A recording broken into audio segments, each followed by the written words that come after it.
Halo, one of the world's most famous video games, one of the world's most played video games, and one of the world's most liked video games.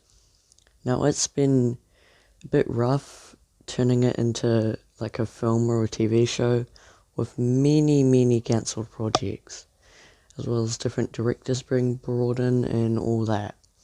But finally, after forever, we finally have a Halo TV show. And oof, it was rough. Now, do I think it was the worst thing ever? No, I actually quite enjoyed some bits of it. But it was also kind of disappointing in that it didn't feel like Halo. Like, you're constantly waiting for the Halo part to come. You're like, soon it's gonna be like the Halo games, it's gonna be like Halo. But then you're just left waiting until like the second season when things probably wrap up.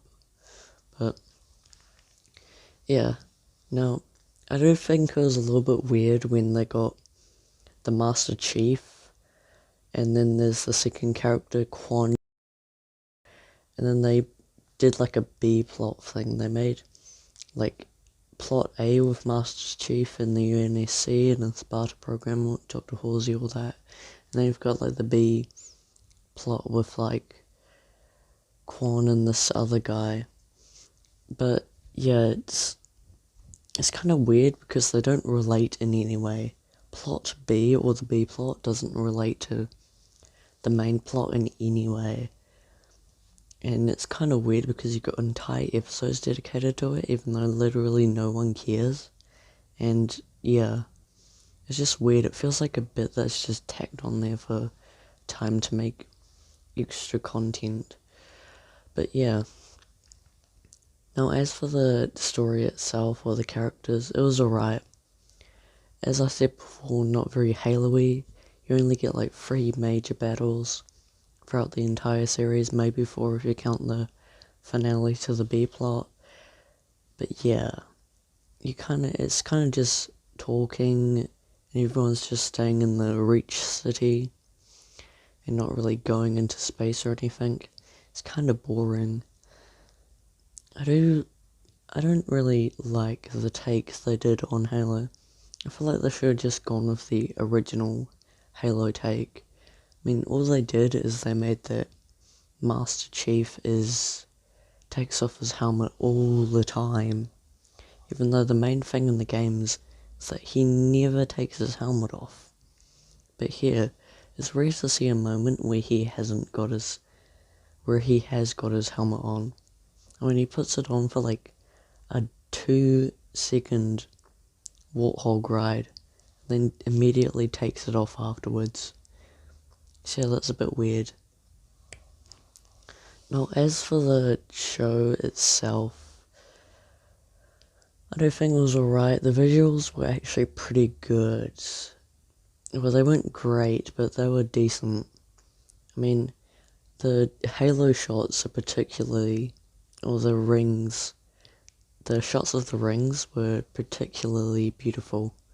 They were probably my favourite scenes throughout the entire show. Apart from that, yeah, the CGI is kind of janky in most areas.